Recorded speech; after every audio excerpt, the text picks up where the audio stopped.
Buenos días, buenas tardes, buenas noches a todos, ¿cómo les va?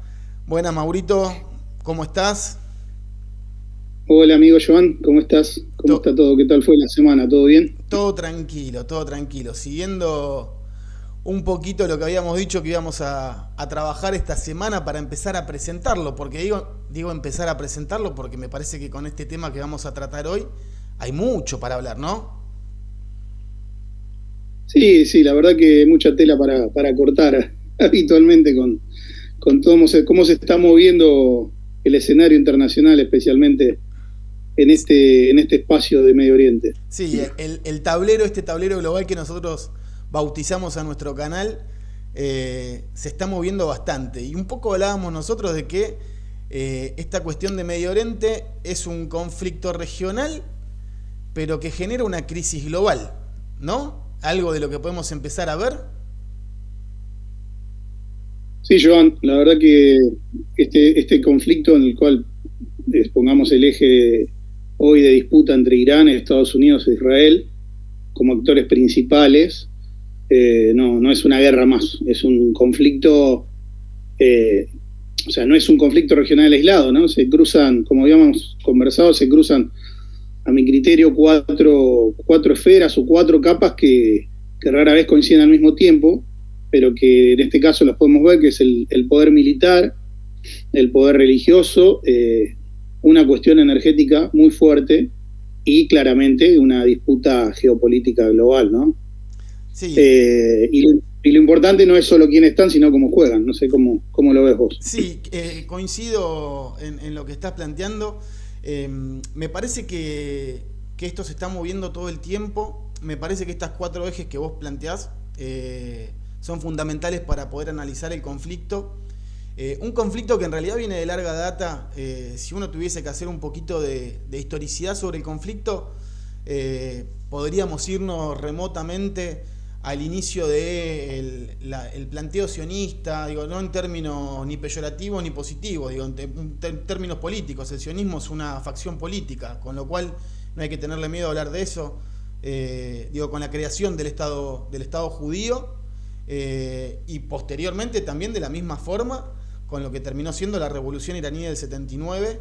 Entonces tenemos la creación del Estado israelí en territorios palestinos, o que en ese momento eran territorios palestinos, en 1948, y la revolución iraní que hace una revuelta, digo una revuelta no en términos de revolución solamente, sino un volver a los valores tradicionales teológicos, ¿no? Sí, sí, yo, sí. La verdad que un poco para ir metiéndonos en todo esto, introducir un poco este tema, ¿no?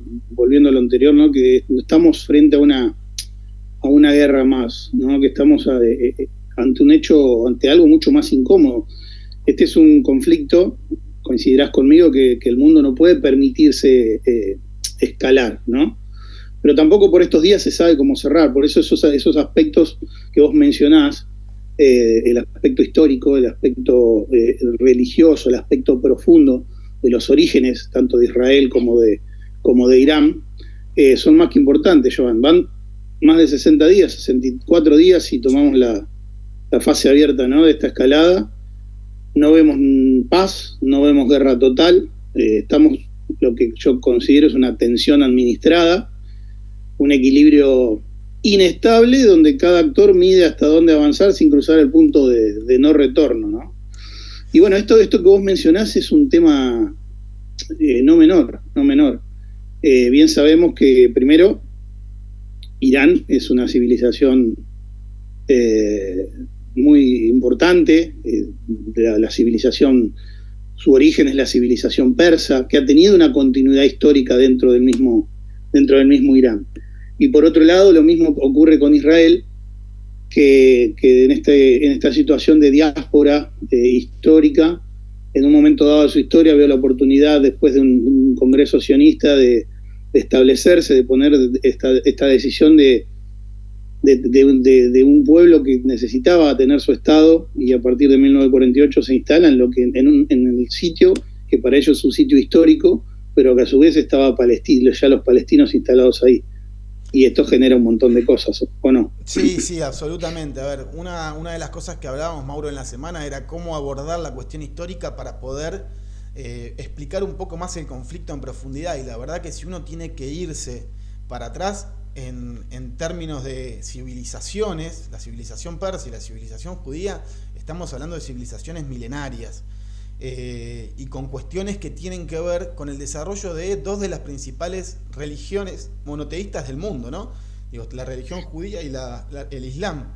Y si uno tuviese que abarcar un poquitito más, en el Islam tenemos que dividir las diferentes vertientes, que otra de las cosas que habíamos hablado, Mauro, es no meternos demasiado en lo que es la explicación profunda de lo que es el sunismo y el chiismo dentro del Islam, porque si no es toda una tarde que se puede hablar de esta cuestión, pero sí hacer una diferenciación respecto de las cuestiones básicas, de qué es el chiismo, qué es el sunismo, qué es la rama teológica que impera dentro de lo que es el territorio iraní, dentro de lo que es esta civilización persa, ¿no? Que es el chiismo.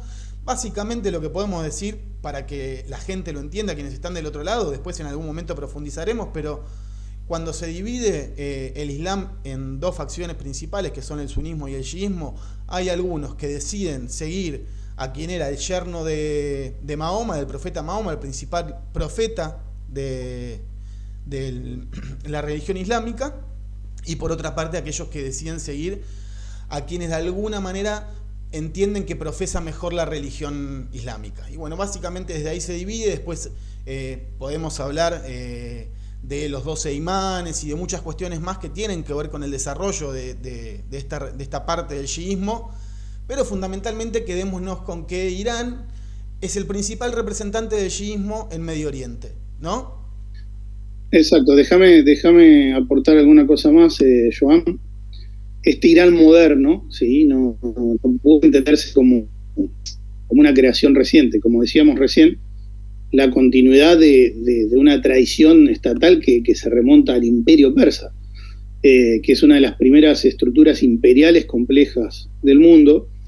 Y esta continuidad es clave porque mientras muchos estados en Medio Oriente hoy son producto de decisiones coloniales del siglo XX, Irán conserva una identidad histórica, cultural y además lingüística, porque Irán tiene su propio idioma, que es el farsi. Y tras la caída de esos grandes imperios persas, los aqueménidas, los pártidos, los sasánidas, el territorio es islamizado en el siglo VII y mantiene su identidad persa diferenciada entre mundo islámico, ¿no? Y este es un punto central porque Irán adopta el Islam, pero no pierde su carácter civilizatorio propio. Cuando hablábamos de civilizaciones, ¿no? Cuando, bueno, estudiamos a Huntington, ¿te acordás? En la universidad. Y un dato interesante es que en el siglo XVI, con la dinastía safávida, se produce una decisión estratégica fundamental, que ahí es el momento donde se produce la imposición del chiismo como religión oficial y marca una frontera, digamos, política frente al mundo sunita, ¿no? Así que bueno, hoy tenemos a Irán, como vos decís, configurado como del lado del chiismo, y ahí en la región tenemos a la parte suní, especialmente en Arabia Saudita, que es un país que tiene una vinculación con los Estados Unidos y una alianza estratégica. Por eso, bueno, dentro del conflicto vamos a ver cómo una de las decisiones de Irán fue escalar regionalmente el conflicto y atacar a distintos actores vecinos que tenían una relación fuerte con Estados Unidos. Totalmente. Bueno, como vemos acá, digo, en términos históricos uno puede remontarse a siglos y siglos atrás y hacer un análisis pormenorizado de cada uno de los actores contendientes dentro de este conflicto, aquellos que están en Medio Oriente. Pero la idea es obviamente hablar de la actualidad. A mí me gustaría meter solamente una pastillita más de esta cuestión de la historicidad para entender cómo llegamos acá rápidamente. Habíamos dicho que en el 48 se crea el Estado de Israel y en el 79 se produce la revolución islámica por el Ayatollah Khomeini, que básicamente es retornar a esos valores del Islam y reconfigurar una sociedad que estaba más occidentalizada, pero que tenía muchísimas desigualdades internamente. Esto trae aparejado en el año 79, cuando se produce esta revolución, una cuestión fundamental que nos va a llevar a lo que es el conflicto de hoy, que es la visión de esta nueva república islámica de enmarcar como sus enemigos a aquellos que habían avalado el régimen de los Shah dentro de Irán, que era fundamentalmente Occidente, y personificado por Estados Unidos como el gran Satán, así lo nombran, y como Israel era su aliado en la región, lo definen como el pequeño Satán. Es decir, que nosotros podemos empezar a encontrar las raíces del conflicto que estamos teniendo hoy día en el año 79, sino también un poco más para atrás, pero planteémoslo desde ese momento, porque Irán, y acá agrego algo más, Mauro, Irán, una de las cuestiones que también hace es empezar a financiar grupos chiíes dentro de estados que eran suníes, es decir, dentro de estados árabes que eran suníes, empieza a financiar pequeños grupos chiíes que estaban en contra de que Israel siga estando como un estado en Medio Oriente, ¿no? Sí, sin dudas, sin dudas. Tenemos vinculaciones como Hezbollah, que es un Hezbollah en el Líbano, y obviamente los hutíes dentro de Yemen, que tienen una vinculación muy fuerte con lo que es Irán. Y bueno, este ordenamiento del Estado iraní que vos mencionabas, el 79, quizás por más que quienes nos estén viendo del otro lado por ahí no sean especialistas, hay una película muy conocida que se llama Argo, que el que no la vio puede ir a buscarla, y si bien tiene una cuestión un poco de una fuga espectacular, pero subyace ahí todo lo que fue la toma de la embajada de los Estados Unidos en Teherán, luego de la revolución, como bien vos decís, lideró Ruhollah Khomeini, la embajada de Estados Unidos tuvo más de un año, 400 y pico de días tomada, en principio por estudiantes universitarios y apoyado por la Guardia Revolucionaria, que también después vamos a hablar de ella, y fue ahí como un momento de quiebre muy fuerte, porque como vos contaste,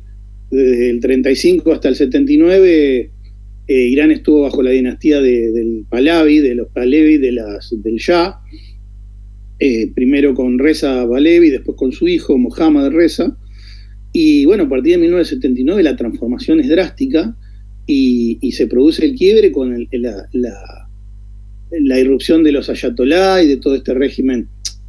El régimen iraní es una suerte de, podemos decir, de teocracia o más bien de un estado en el cual la figura del ayatolá es la figura máxima. Por eso en estos días vimos, cuando Estados Unidos hace el ataque y fallece el ayatolá Ali Khamenei, ahora vimos cómo se reunió ese consejo de clérigos y todo ese... Irán tiene garantizado una continuidad, tiene armado el sistema de una forma que un grupo de religiosos son los que le aseguran la continuidad. Y si bien tiene elecciones, si bien tiene la figura de un presidente, la última palabra en términos de poder la tiene el ayatolá y la tiene el poder clerical religioso dentro del ordenamiento del Estado iraní. Así que bueno, nada, un poco de contexto, Mauro.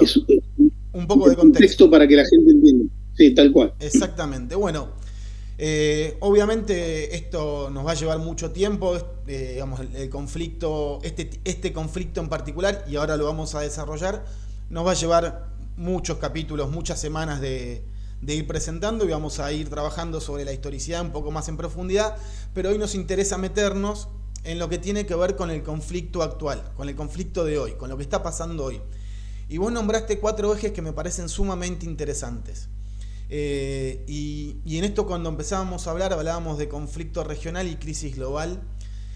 Y me parece que para empezar a hablar de una crisis global tendríamos que empezar hablando de lo que tiene que ver con cómo comienza este conflicto. Digo, este conflicto hoy, ¿no? Digo, este último conflicto que empieza el 28 de febrero particularmente.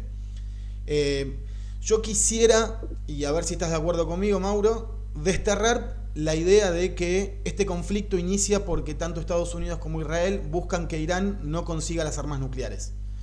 Es decir, yo creo que es una excusa en un principio para presentar al mundo para un tipo de intervención de este tipo, pero que hay una cuestión muchísimo más profunda en tanto la intervención de Estados Unidos e Israel dentro de lo que tiene que ver en Irán, ¿no? No sé qué pensás. Sí, es así. O sea, claramente, a ver, Joan, no nos olvidemos algo. Dentro del sistema internacional existe lo que se llama la ONU, aunque parezca un órgano oprimido, un órgano desaparecido. ¿Estaba existe todavía? La ONU, dentro de la ¿Existe? ¿Existe todavía? Hay que mencionarla, Joan, hay que mencionarla. ¿Hay un consejo de seguridad, Mauro? Exacto, a eso quiero ir. Teóricamente, si se respetaran las reglas, para poder atacar un Estado debería haber una autorización de un Consejo de Seguridad integrado por 5 estados, en el cual la autorización debería ser de que todos los estados estén de acuerdo. Y eso no pasa nunca, porque todos tienen poder de veto y se van vetando entre ellos. Entonces nunca tiene un marco de legalidad cada una de estas intervenciones. Del mismo modo, Estados Unidos debería tener para atacar una autorización de su propio Congreso y tiene hasta 60 días para hacerlo, con lo cual después te lo quiero mencionar, sí. Porque Trump hizo una movida ayer diciendo, ya hace varios días que no nos disparamos nada con Irán, entonces yo no tengo, hay un fin del cese de las hostilidades, no tengo que pedirle ninguna autorización al Congreso para darle continuidad después del día 60. Excelente. Una estrategia, excelente. Una estrategia que presentó Trump junto con su jefe de defensa. ¿Por qué? Porque, ¿qué quiero decir con esto? Existe un derecho internacional, existe un marco legal, pero nunca se respeta, porque pasa como pasa un poco en la vida, es la ley del más fuerte, la primacía del más fuerte, del que impone un modelo de orden a través de la fuerza. Entonces, la excusa, como vos bien decís, es que no se prolifere Irán con sus capacidades nucleares. Obviamente, o sea, Irán no es el único que tiene capacidad nuclear, porque aparte de los... Perdón, Israel, Mauro, el único que tiene capacidad nuclear, pero... Sí, pero Israel tiene una capacidad nuclear no declarada. Entonces Israel tiene, no sabemos cuántos misiles tiene, cuántas ojivas nucleares, cuántas cabezas. Entonces, ¿por qué Israel puede y Irán no? Digo, presentar eso como el eje del problema sería un poco simplificarlo. Acá hay un montón de cosas que subyacen, sobre todo el manejo energético mundial, el manejo de la economía, el manejo de la... No nos olvidemos que Irán lo que es como potencia a nivel petróleo, a nivel gas. Así que bueno, son muchos aspectos que hay que tener en cuenta. Totalmente. Bueno, y un poco a esto iba y esto quería plantear. Y de paso voy a agregar algo más, Mauro, que para los que estén viendo, despojémonos del bueno y malo, ¿no? De los buenos y los malos. En el sistema internacional, en las estrategias de los estados, no hay buenos y malos, sino que hay estados que tienen la posibilidad y buscan maximizar sus capacidades, ¿sí? A partir de las posibilidades que tengan y de la forma que puedan. Entonces, volviendo a esto de no hay ni buenos ni malos, y en esta cuestión que vos planteabas, Mauro, de la cuestión energética de Irán, Irán es socio de un contendiente directo de los Estados Unidos, podemos decir, en términos de hegemonía global. Socio, digo, en términos de, por ejemplo, es quien le brinda el desarrollo energético, digamos, el petróleo a China. Es de donde China consigue abastecerse. Digo, no perdamos de vista ese motivo como una de las posibilidades, digo, de parte de Estados Unidos para acceder al pedido de intervención que hizo Netanyahu, que es el primer ministro israelí, para intervenir en Irán. Ahora, Netanyahu también tiene otro motivo que no tiene que ver directamente con esta confrontación en tanto China y Estados Unidos, ¿no? Sí, no. A ver, Israel sostiene la teoría de que está en riesgo su supervivencia, ¿sí? No nos olvidemos que cuando se crea el Estado de Israel, en el año 48, como bien vos decís, y el Estado israelí se crea dentro de la geografía actual, existía ahí ya poblaciones que estaban habitando este espacio.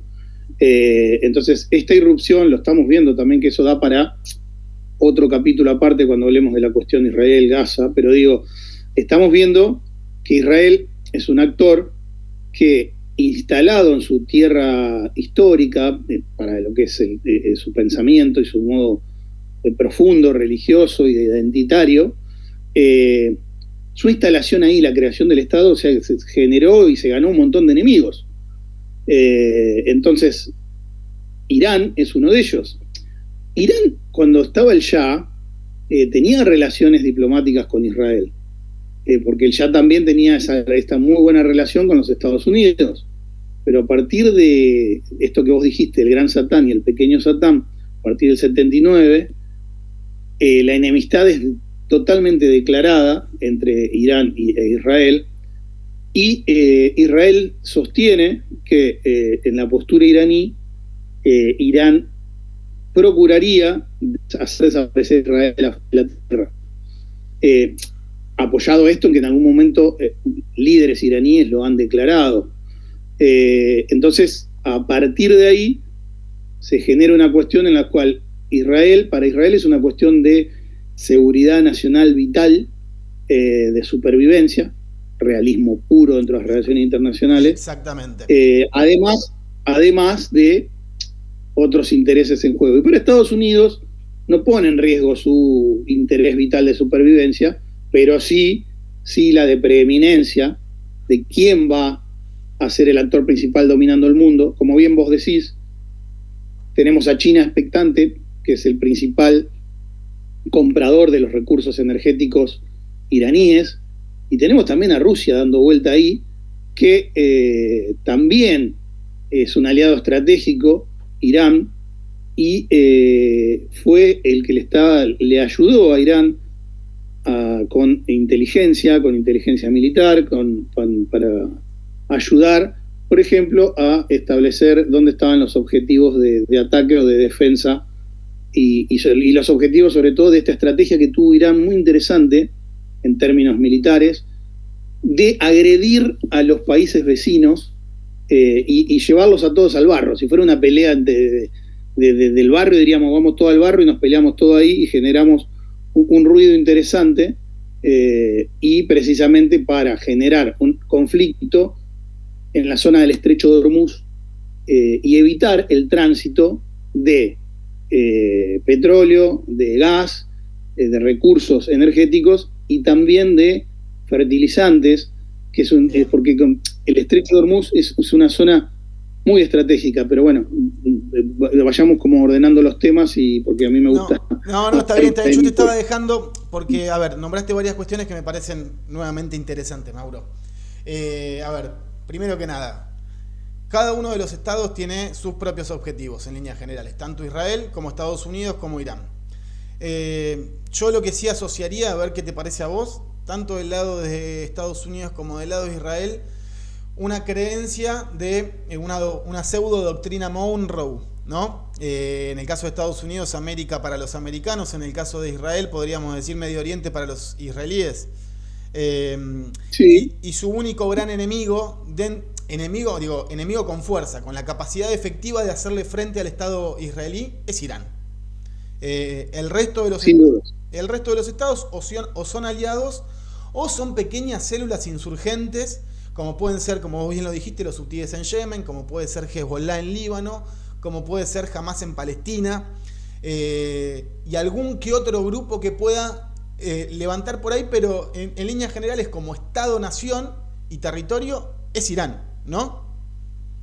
Sin duda, porque ahí puede aparecer también Arabia Saudita queriendo proyectar poder, pero más que nada lo de Arabia Saudita tiene que ver más vinculado a esto de sunitas y chiitas, y de alguna preeminencia regional. Pero no te olvides que, por ejemplo, dentro del mundo islámico, la obligación dentro de su vida es alguna vez en la vida peregrinar a la Meca para cualquier persona del Islam. Entonces, los iraníes, más allá de ser persas, de hablar farsi, pero profesan el Islam, y ya sean sunitas como chiitas, todos alguna vez en la vida tienen que ir a peregrinar a la Meca. ¿Dónde está la Meca? Está dentro de Arabia Saudita.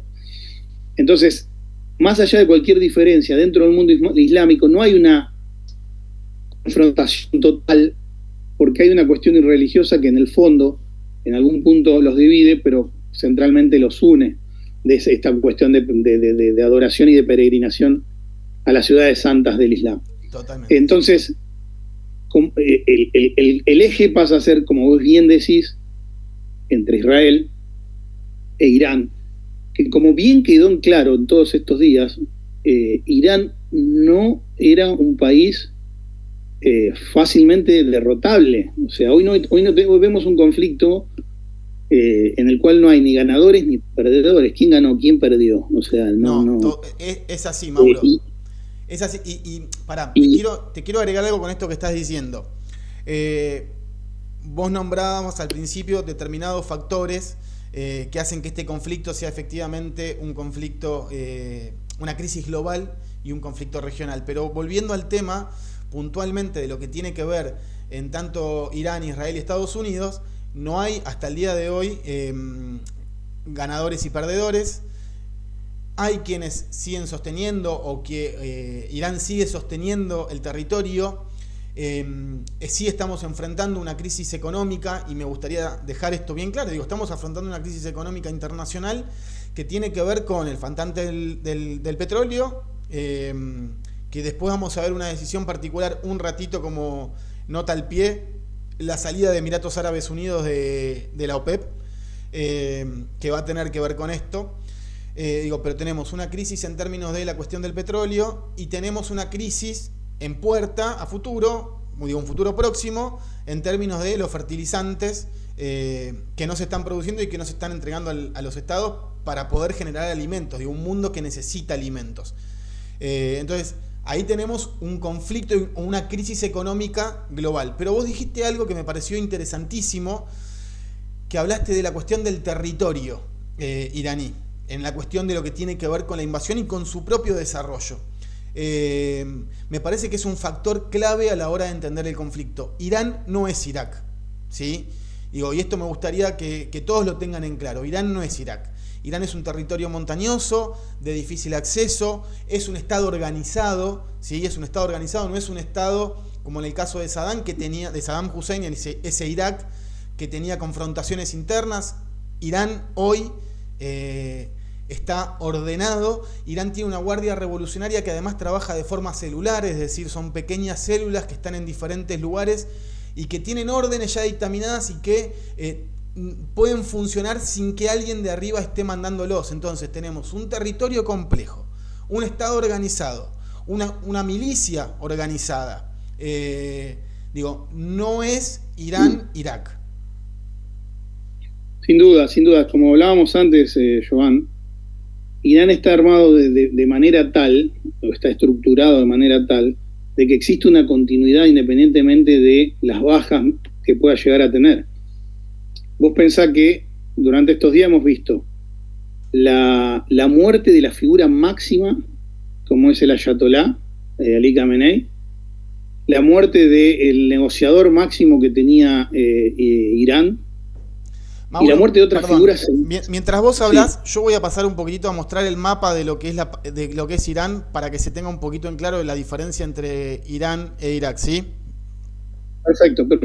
Mientras yo sigo contando un poquito esto, te decía, a pesar de las bajas que hubo en la cúpula teocrática y en la cúpula política del régimen iraní, tiene estructurado y armado de tal manera su sistema político que la premisa es garantizar una continuidad para que siempre exista un liderazgo de continuidad para poder garantizar la supervivencia del propio Estado civilizatorio en cuanto a que siempre existan una continuidad y una suplencia de liderazgos que vaya permitiendo la defensa propia del Estado. Y esto es interesantísimo porque lo que vos hablas de la Guardia Revolucionaria, la Guardia maneja distintos aspectos. Si bien la última palabra la tiene el Ayatolá, la Guardia maneja no solo cuestiones vinculadas a seguridad, sino también cuestiones económicas, La Guardia maneja el estrecho de Hormuz, deciden cuándo lo abren, cuándo lo cierran, manejan todo el control de fronteras, manejan aspectos de inteligencia, son dueños de empresas estatales.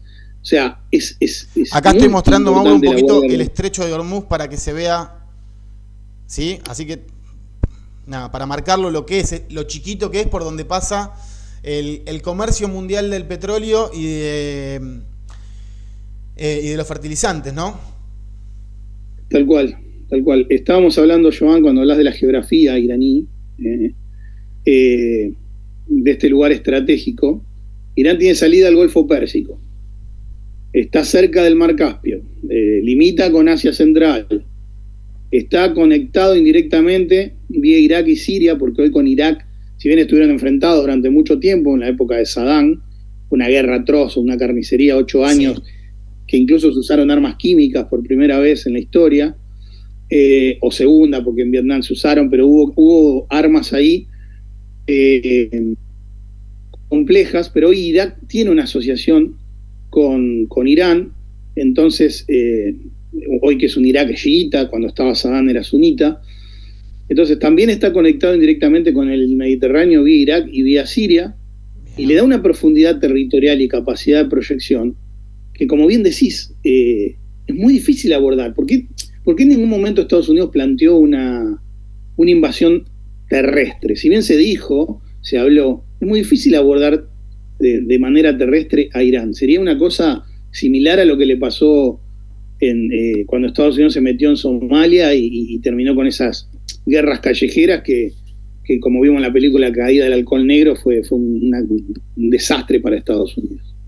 No sé cómo lo ves vos. Sí, bueno, absolutamente, Mauro. Es un tema muy complejo para Estados Unidos, es imposible. A ver, a Estados Unidos le implicaría aproximadamente, digo, para que nos hagamos una magnitud de lo que implicaría una invasión terrestre, mínimamente unas 2 millones y medio de personas bajadas en territorio, que no implicaría que Estados Unidos pudiese ganar el conflicto, con cajones llegando todas las semanas a los Estados Unidos de combatientes norteamericanos. Digo, es una guerra en la que Estados Unidos de esa manera no quiere entrar. La geografía es un factor central para poder pensar que Estados Unidos no quiere invadir Irán. No es el armamento que tiene Irán. Lo que vos habías hablado anteriormente, Mauro, respecto de los aliados. En el caso de la última invasión de Estados Unidos a Irak, ninguno de sus aliados, ninguno de las grandes potencias, más allá de, por ejemplo, vetar en el Consejo de Naciones Unidas, en el Consejo de Seguridad de Naciones Unidas, la intervención directa por parte de, o sea, Rusia veta a Estados Unidos, pero eso no implica que Rusia vaya a acompañar a Irak en la guerra. En el caso este puntual de Irán, sabemos fehacientemente que tanto Irán como China que Rusia como China le están proveyendo información fundamental. Y también se habla de algunos drones y algún tipo de armamento por parte de China hacia Irán. Y es decir, Estados Unidos no puede bajar directamente a territorio. No hay manera.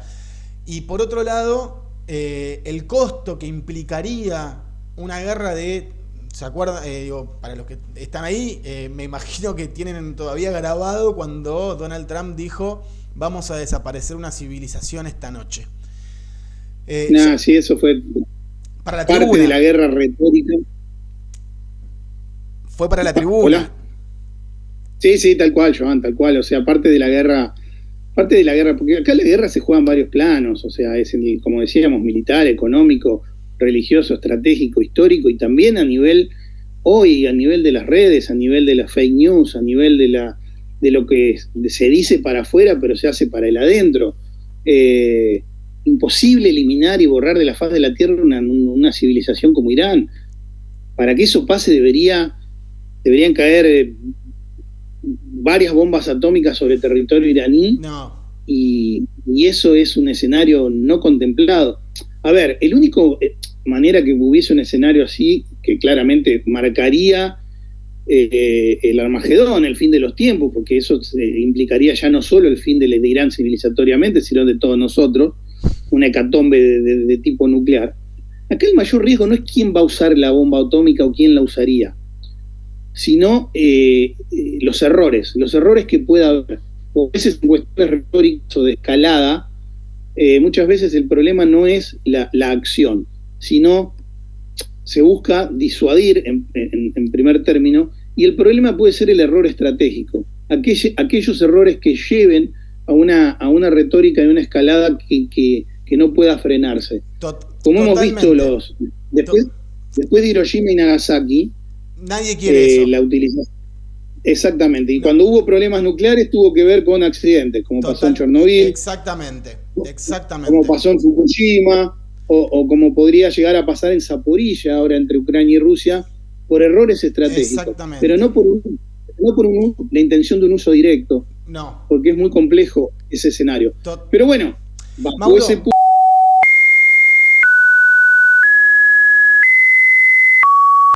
Bueno, volvimos de los problemas técnicos. Puede fallar, decía Tuzán, Mauro.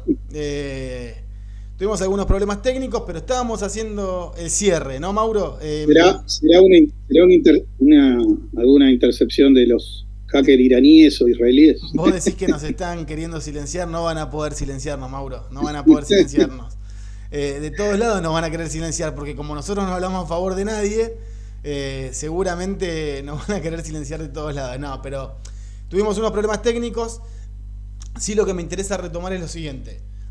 Perdón, estábamos hablando de que ya nos habíamos adentrado en lo que era la cuestión de la geografía, la cuestión de la economía, la cuestión de la historia del conflicto, y estábamos entrando en lo que tiene que ver con lo que es el Estrecho de Hormuz y la importancia que tiene y todos sus aliados alrededor. Entonces, habíamos dicho con Mauro de tratar de llegar hasta acá, porque ya veníamos con bastante tiempo de grabación, y en la semana hacer una segunda parte, ya profundizando directamente sobre lo que tiene que ver con el conflicto territorial y abarcando lo que son los estrechos, el estrecho de Hormuz principalmente, y la cuestión con sus aliados.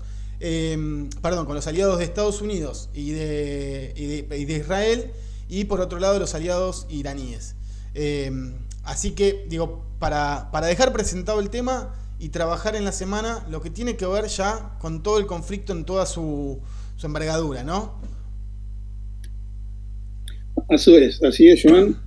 Me parece que es un tema muy lindo, muy ameno, más que interesante, pero que tiene muchas aristas, y bueno, tampoco queremos que del otro lado el espectador se canse. O sea, queremos darle margen para que procese lo que hemos venido charlando, y bueno, dejar abierta la puerta para también que exista una continuidad y que nos quieran seguir escuchando y seguir tratando de intentar comprender entre todos un poco cómo es todo esto, la complejidad que tiene.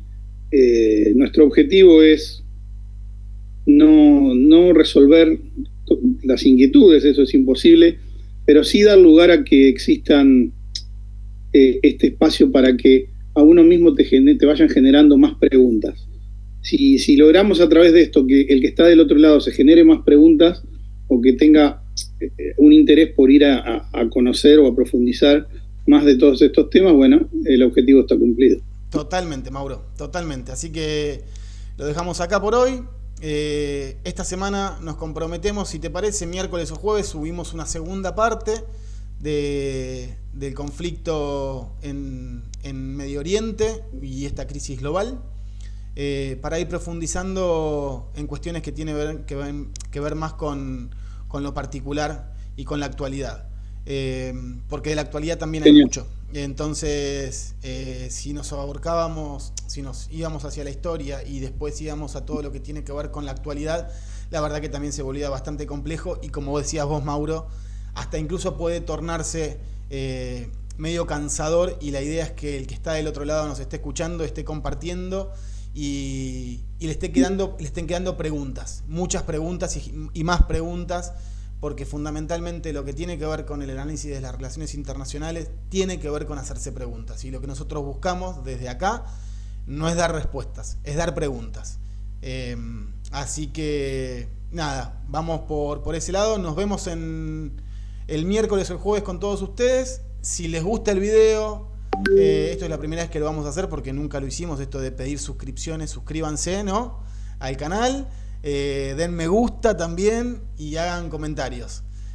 Seguramente en el video que viene, Mauro, te propongo que al principio del video arranquemos con esto de suscríbanse, como es, pónganle me gusta y comenten.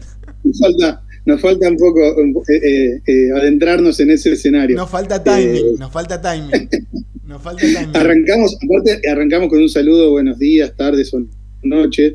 Me haces acordar a Araya Blog, que es un pibe que la rompe toda, que recorre el mundo, que se mete en el Amazonas, que está con una anaconda, que de repente se encuentra en medio de una selva en Papúa Nueva Guinea. A nosotros no nos da para eso, no. Pero al menos el buenos días, tardes y noches ya lo tenemos. Ya lo tenemos, ya bautizamos algo. Pero te propongo esto, Mauro, cuando arranquemos la semana que viene, arranquemos con el suscríbanse, pónganle me gusta y comenten, ¿te parece? Genial, Joan, gracias por la charla, por compartir esto que nos apasiona y bueno, nos estamos viendo. Dale, un abrazo para todos y nos vemos esta semana de vuelta. Adiós.